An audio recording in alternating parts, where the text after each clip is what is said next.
আসসালামু আলাইকুম। সবাই কেমন আছেন? আশা করি আল্লাহর রহমতে ভালো আছেন। আমিও ভালো আছি। আজকে আমি আরেকটি মজার রেসিপি নিয়ে হাজির হলাম। আজকে আমার রেসিপিটির নাম হচ্ছে আলু কুচি এবং চিংড়ি মাছ দিয়ে পুঁই শাক রান্না। তো দেখতে পাচ্ছেন একটি ডেকচিতে আমি সয়াবিন তেল দিয়ে দিলাম।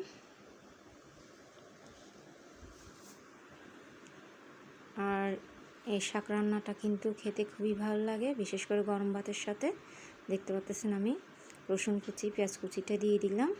আর গরম ভাত বলার একটাই কারণ, ভাতটা কিন্তু একদম গরম হতে হবে, সেই জন্যই বললাম। গরম ভাতের সাথে খেতে খুবই ভালো লাগে। দেখতে পাচ্ছেন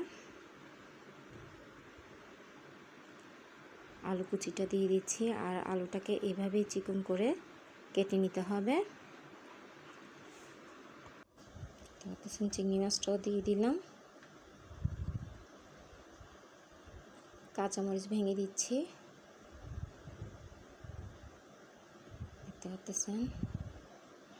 আর এই শাকটা কিন্তু একটু ঝাল ঝাল করে রান্না করব, তবে এখানে কিন্তু বেশি পানি দেওয়া যাবে না।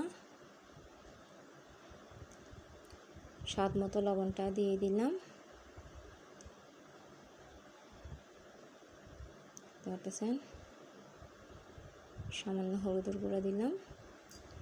আর এগুলোকে প্রথমে আমি নেড়ে চেড়ে দিব। দেখতে পাচ্ছেন। আর সামান্য সামান্য পানি দিয়ে কিন্তু আমি সিদ্ধ করে নেব। দেখতে পাচ্ছেন। আর এই ধরনের শাক রান্নাটা কিন্তু আমার ছেলে মেয়ের খুবই পছন্দ। আসলে ছেলে মেয়ে না, আমাদেরই খুবই ভালো লাগে খেতে। দেখতে পাচ্ছেন একদম সামান্য পরিমাণ মরিচের গুঁড়োটাও দিয়ে দিলাম।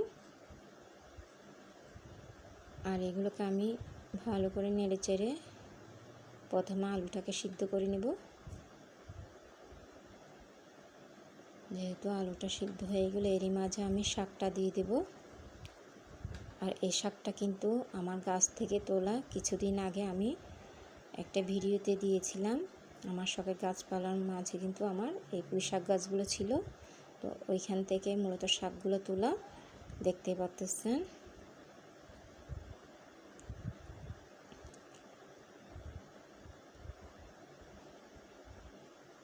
এগুলোকে নেড়ে চেড়ে দিচ্ছি।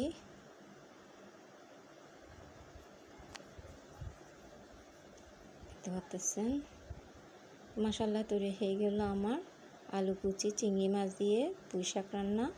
আর যেহেতু এখানে ঝোল নেই, আবার অনেকে মনে করবেন না যে এটা কি রান্না হয় নাকি। হ্যাঁ, এটা এভাবেই রান্না করতে হয় এবং খেতে খুবই ভালো লাগে। আশা করি আপনাদেরও ভালো লাগবে। তা আজ এতটুকুই। দেখার জন্য সবাইকে ধন্যবাদ।